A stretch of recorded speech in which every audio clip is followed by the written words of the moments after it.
शहर के सबसे बड़े और बारौनक बाजार के ऐन वसत में सेठ दिलावर हुसैन की कपड़े की दुकान थी। ये दुकान क्या थी? एक पूरा गोदाम था जहां सुबह से शाम तक ग्राहकों का तांता बना रहता था। रेशमी थान, कीमती कमखाब और विलायती बोस्की के ढेर लगे रहते। नोटों की गड्डियां गिरी जाती, मुंशी हिसाब लिखते लिखते थक जाते और सेठ दिलावर अपनी बड़ी सी कुर्सी पर बैठकर मुंह में पान दबाए हर आने जाने वाले पर उकाबी नजर रखते। बाजार के लोग कहते थे कि सेठ दिलावर जिस मिट्टी को हाथ लगा दे वो सोना बन जाती है। उनकी कारोबारी समझबूझ की मिसालें दी जाती थी। मस्जिद की तामीर हो या किसी गरीब की बेटी की शादी, सेठ साहब का नाम चंदा देने वालों की फहरिस्त में सबसे ऊपर होता। लोग उनकी दीनदारी और सखावत की कस्में खाते। सफेद करते पाजामे में मलबूस, सर पर टोपी और हाथ में तस्बीह, दिलावर हुसैन बज़ाहिर एक मुकम्मल और कामयाब इंसान की तस्वीर थे। लेकिन ये सिर्फ तस्वीर का एक रुख था।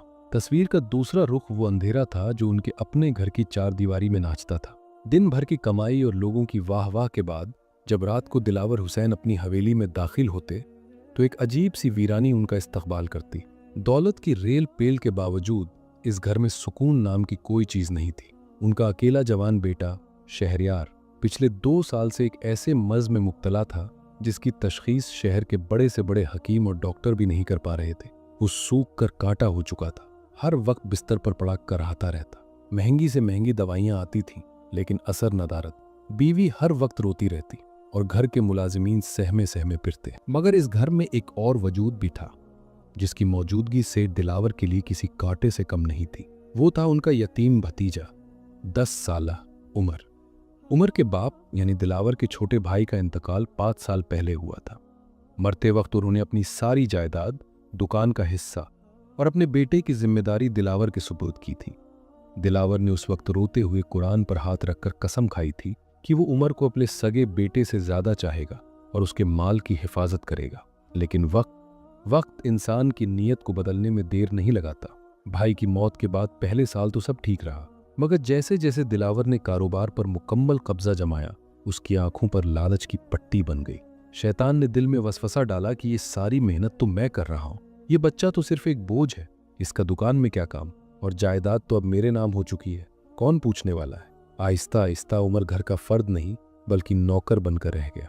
वो बच्चा जो कभी अपने बाप की उंगली पकड़कर इसी दुकान पर आता था, अब घर के छोटे मोटे कामों के लिए रख लिया गया था।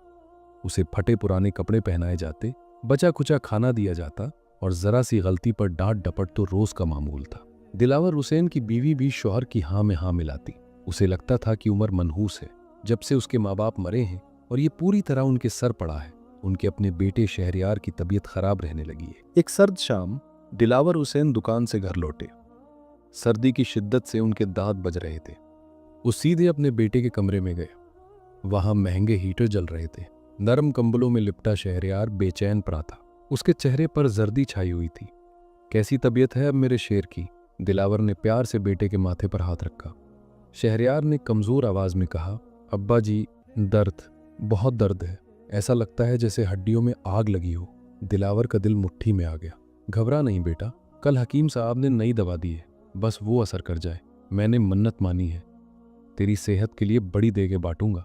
कमरे से बाहर निकलते ही उनकी नजर सहन के एक कोने में पड़ी। वहां नीम के दरख्त के नीचे उमर एक पतली सी चादर ओढ़े ठिठर रहा था। वो शायद बर्तन धो रहा था। सर्द पानी और ठंडी हवा ने उसके छोटे से वजूद को कपकपा कर रख दिया था। दिलावर की आंखों में एक लम्हे के लिए भी रहम नहीं आया, उल्टा उन्हें गुस्सा आ गया कि ये सामने क्यों आ गया। वो गरज कर बोले, ओए, ये क्या तमाशा है? इतनी रात गए बर्तन क्यों खड़क रहे हैं? मुझे सुकून से बैठने भी नहीं देता। उमर सहम गया। उसके नीले पड़ते होठ कांपे। ताया अब्बू, वो मुलाजमा चली गई थी। चची ने कहा था बर्तन धोकर सोना, वरना सुबह नाश्ता नहीं मिलेगा। दिलावर ने हिकारत से उसे देखा। खा हम चोर कहीं के, मुफ्त की रोटियां तोड़ने की आदत पड़ गई है, जल्दी हाथ चला। ये कहकर वो अपने गर्म कमरे में चले गए। उन्होंने ये महसूस ही नहीं किया कि जिस यतीम बच्चे को वो झिड़क रहे हैं वो दरअसल उस आधी जायदाद का मालिक है जिसके नफा से दिलावर अपने बेटे का इलाज करवा रहे हैं। उन्होंने ये नहीं सोचा कि वो चादर जो उमर ने ओढ़ी हुई है उसमें कितने पैबंद लगे हैं, जबकि उनके अपने जिस्म पर जो शाल है उसकी कीमत उमर के साल भर के राशन से ज्यादा है। रात गहरी हो गई, सब सो गए, लेकिन दिलावर की आंख नहीं लगी। ये अब रोज का मसला था। जैसे ही वो आंखें बंद करते उन्हें अजीब से ख्वाब आते। कभी लगता कि नोटों की गड्डियां सांप बन गई हैं, कभी लगता कि उनके घर की छत से खून टपक रहा है। वो हड़बड़ाकर उठ बैठते, पानी पीते, आयतुल कुर्सी पढ़ते, लेकिन दिल का बोझ कम न होता। अगले दिन दुकान पर एक अजीब वाकया हुआ। दोपहर का वक्त था। दिलावर गद्दी पर बैठे हिसाब कर रहे थे। अचानक दुकान के बाहर एक फकीर नुमा बुजुर्ग आकर खड़े हो गए। उनके कपड़े मैले कुचैले थे, बालों में धूल अटी थी, लेकिन आंखों में एक ऐसी चमक थी कि देखने वाला नजरें न मिला सके। मुंशी ने आदत के मुताबिक डांट कर भगाना चाहा। बाबा जाओ, आगे जाओ, खुला नहीं है। मगर बुजुर्ग अपनी जगह से नहीं हिले। उनकी नजरें सीधी दिलावर के चेहरे पर जमी हुई थी। दिलावर को उलझन हुई। उन्होंने दराज से 10 का नोट निकाला और मुंशी को इशारा किया कि देकर फारिग करे। मुंशी नोट लेकर बुजुर्ग के पास गया, मगर बुजुर्ग ने हाथ पीछे खींच लिया और एक ऐसी आवाज में बोले जो पूरे बाजार के शोर में भी दिलावर के कानों तक साफ पहुंची, मैं मुर्दा गोश्त नहीं खाता। दिलावर के हाथ से कलम गिर गया। वो चौंक कर खड़े हो गए। क्या बकवास कर रहा है ये? वो गुस्से में दुकान से नीचे उतरे और बुजुर्ग के सामने जा खड़े हुए। ओ बड़े मियाँ, होश में तो हो। ये हलाल की कमाई है, मेहनत का पैसा है। भीख नहीं लेनी तो रास्ता ना पो। ये बदजबानी क्यों? बुजुर्ग ने दिलावर की आंखों में आंखें डालकर देखा। उनकी निगाहों में इतना शदीद तअस्सुर था कि दिलावर को लगा जैसे कोई उनके दिल के अंदर झांक रहा हो। हलाल? बुजुर्ग में एक अजीब से तंजिया मुस्कुराहट के साथ कहा, सेठ, जिस देग में एक लुकमा हराम का गिर जाए वो पूरी देग नापाक हो जाती है। तुम तो पूरी की पूरी देग ही हराम की चढ़ाकर बैठे हो और ऊपर से खैरात का ढोंग करते हो। जाओ, जाकर पहले अपने घर के उस कोने को साफ करो जहां तुमने किसी का हक दबा रखा है, वरना याद रखना, ये आग जो तुम जमा कर रहे हो ये तुम्हारे घर को नहीं, तुम्हारी नस्लों को जला देगी। ये कहकर बुजुर्ग मुड़े और भीड़ में कहीं गुम हो गए। दिलावर वहीं पत्थर के बुत बने खड़े रह गए। उनके माथे पर पसीना आ गया, दिल की धड़कन तेज हो गई। घर का कोना, किसी का हक, इन अल्फाज ने उनके जहन में हथौड़े बरसाना शुरू कर दिए थे। क्या वो उमर की बात कर रहे थे? नहीं नहीं, दिलावर ने फौरन अपने आप को तसल्ली दी, ये कोई पागल होगा, इसे क्या पता मेरे घर के हालात का। मैंने उमर को पाला है, छत दी है, ये क्या कम एहसान है। दिलावर वापस दुकान पर आकर बैठ गए, लेकिन काम में दिल नहीं लगा। मुंशी ने कई बार पूछा, सेठ जी तबीयत तो ठीक है? दिलावर ने झुंझला कर कहा, काम करो अपना। शाम को घर लौटे तो घर में कोहराम मचा हुआ था। शहरयार की तबीयत अचानक बिगड़ गई थी। उसे खून की उल्टियां हो रही थी। डॉक्टरों की टीम सर जोड़े खड़ी थी। दिलावर के हाथ पांव फूल गए। डॉक्टर साहब, मेरे बेटे को बचा लीजिए, जो पैसा लगेगा मैं दूंगा, बस उसे कुछ ना हो। डॉक्टर ने मायूसी से सर हिलाया। सेठ साहब, हम पूरी कोशिश कर रहे हैं, लेकिन दवा असर नहीं कर रही। मर्ज समझ से बाहर है, आप बस दुआ करें। रात के इस पहर जब सब थक हार कर बैठ गए, दिलावर अपने कमरे में अकेले टहल रहे थे। उनके कानों में उस बुजुर्ग के अल्फाज गूंज रहे थे, ये आग तुम्हारी नस्लों को जला देगी। क्या वाकई? क्या शहरयार की ये हालत मेरे गुनाहों की सजा है? दिल ने गवाही दी कि हाँ, लेकिन नफ्स ने कहा नहीं, ये तो बस इत्तेफाक है। बीमारियां तो सबको आती हैं। इंसान जब गुनाह का आदी हो जाए तो वो दलीलें तराशने में माहिर हो जाता है। दिलावर ने भी अपने ज़मीर को थपक कर सुला दिया। उन्होंने सोचा कि शायद मैं सदका काम दे रहा हूं, कल देगें बनवाकर गरीबों में बांट दूंगा, सब ठीक हो जाएगा। तौबा करने या हक वापस करने का ख्याल उनके करीब से भी न गुजरा। अगले चंद दिन इसी कश्मकश में गुजरे। शहरयार की हालत कभी संभलती, कभी बिगड़ती। दिलावर ने सदकात व खैरात के अंबार लगा दिए, मस्जिदों में पंखे लगवा दिए, मदरसे में राशन भिजवा दिया, लेकिन घर के अंदर जो यतीम बच्चा सिसक रहा था उसकी तरफ तवज्जो ना गई। बल्कि हुआ यूं कि एक दिन शहरयार के लिए जो खास सूप बनाया गया था वो गलती से उमर से गिर गया। बस फिर क्या था, दिलावर का गुस्सा आसमान पर पहुंच गया। उन्होंने आओ देखा ना ताओ 10 साल के बच्चे पर थप्पड़ों की बारिश कर दी। तुम इस घर के लिए मनहूस हो, जब से तुम पैदा हुए हो मुसीबतें खत्म नहीं होती। मेरा बेटा वहां मौत व हयात की कश्मकश में है और तुम यहां उसका खाना गिरा रहे हो। निकल जाओ मेरी नजरों से। उमर रोता हुआ अपने कमरे, जो असल में एक स्टोर रूम था, में बंद हो गया। उस रात वो भूखा सोया और उसी रात दिलावर ने ख्वाब में देखा कि उनका पूरा घर आग की लपेट में है और वो आग बुझाने के लिए पानी डाल रहे हैं, लेकिन वो पानी नहीं, पेट्रोल है। वो जितना पानी डालते हैं आग उतनी ही भड़कती है और आग के शोलों के दरमियान वो बुजुर्ग खड़े हंस रहे हैं और कह रहे हैं, यतीम के आंसू जब जमीन पर गिरते हैं तो आसमान हिल जाता है सेठ, तुम पानी से आग बुझा रहे हो। दिलावर चीख मारकर जागे। उनका पूरा जिस्म पसीने में शराबोर था। अब उनसे बर्दाश्त नहीं हो रहा था। वो समझ गए थे कि वो बुजुर्ग कोई आम फकीर नहीं थे, उन्हें उन बुजुर्ग को ढूंढना होगा। अगली सुबह वो दुकान नहीं गए बल्कि शहर की खाद छानने निकल पड़े। लोगों से हुलिया बयान करके पूछते रहे। आखिरकार शाम के वक्त शहर से बाहर एक पुरानी दरगाह के पास एक बड़े से पीपल के दरख्त के नीचे उन्हें वो बुजुर्ग नजर आ गए। वो आंखें बंद किए मुराकबे में बैठे थे। दिलावर भागकर उनके कदमों में जा गिरे। बाबा जी, मुझे बचा ले, मेरे बच्चे को बचा ले। बुजुर्ग ने आंखें खोली। उनकी निगाहों में वही जलाल था। सेठ दिलावर, तुम यहाँ क्यों आए हो? डॉक्टरों के पास जाओ, हकीमों के पास जाओ, अपनी दौलत के अंबार लगाओ। मुझ फकीर के पास क्या है? बाबा जी, सब करके देख लिया, कुछ काम नहीं आ रहा। आपने उस दिन सच कहा था। मेरा घर जल रहा है, मुझे बताएं मैं क्या करूं? मैं बहुत खैरात कर रहा हूं, मैंने देगे बांटी हैं। मैंने बुजुर्ग में हाथ उठाकर उन्हें रोका। खैरात? उन्होंने तरी पड़ी हुई एक सूखी रोटी उठाई और उसे तोड़कर दिलावर के सामने किया। देखो, अगर मैं इस रोटी में थोड़ा सा जहर मिला दूं और फिर उस पर शहद लगा दूं तो क्या वो खाने के काबिल हो जाएगी? दिलावर ने नफी में सर हिलाया। नहीं बाबा जी, जहर तो जहर रहेगा। बस, बुजुर्ग ने कहा, तुम्हारी कमाई में यतीम का हक जहर मिला हुआ है और तुम उस पर खैरात शहद लगाकर अल्लाह को राजी करना चाहते हो। अल्लाह पाक है, वो सिर्फ पाक माल कबूल करता है।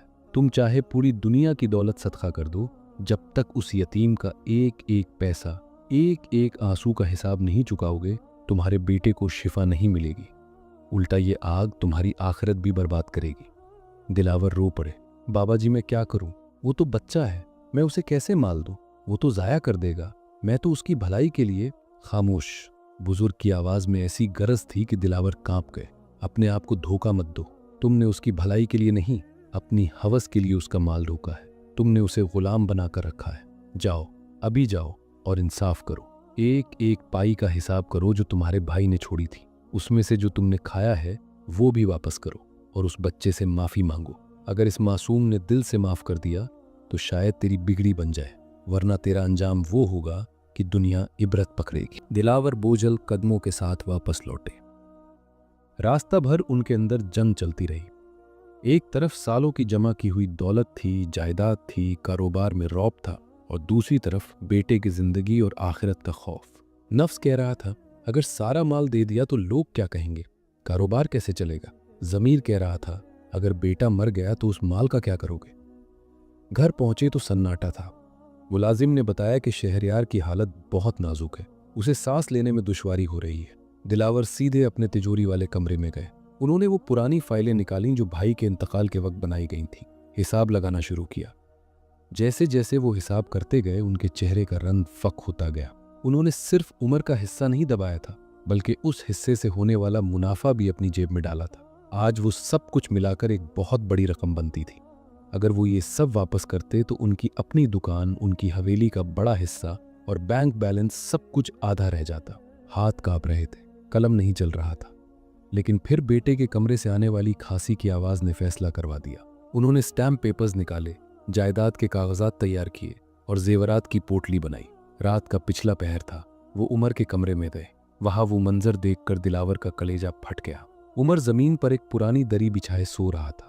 उसके गालों पर सूखे हुए आंसुओं के निशान थे। वो नींद में भी सिसकियां ले रहा था। दिलावर, वो मगरूर सेठ दिलावर जिसके सामने बड़े बड़े ताजिर सर झुकाते थे, आज इस 10 साला यतीम बच्चे के कदमों में बैठ गया। उन्होंने लरसते हाथों से उमर को जगाया। उमर, बेटा उमर। उमर हड़बड़ा कर उठा। ताया को अपने पैरों के पास बैठा देखकर वो डर के मारे पीछे हट गया। ताया, अब्बू, मैंने कुछ नहीं किया, मैं तो सो रहा था, मुझे मत मारे। ये अल्फाज दिलावर के दिल पर नश्तर बनकर लगे। ये वो खौफ था जो उन्होंने इस बच्चे के दिल में बिठाया था। दिलावर की आंखों से आंसू जारी हो गए। उन्होंने आगे बढ़कर उमर को सीने से लगा लिया। 5 साल में पहली बार उन्होंने अपने भाई की निशानी को गले लगाया था। नहीं बेटा, मैं तुझे मारने नहीं आया, मैं तुझसे माफी मांगने आया हूँ। मैं बहुत बुरा हूँ उमर, मैंने तेरे साथ बहुत जुल्म किया। मैं चोर हूँ, मैं तेरा मुजरिम हूँ। उमर हैरान था, उसे समझ नहीं आ रही थी कि ये क्या हो रहा है। दिलावर ने वो सारे कागजात, जेवरात और चेकबुक उमर के सामने रख दी। बेटा, ये सब तेरा है। ये दुकान, ये जायदाद, ये पैसा, ये तेरे बाबा तेरे लिए छोड़कर गए थे। मैंने तुझसे छीन लिया था। मैंने तुझे भूखा रखा, तुझे रुलाया। खुदा के लिए मुझे माफ कर दे। अगर तूने माफ न किया तो अल्लाह मुझे कभी माफ नहीं करेगा।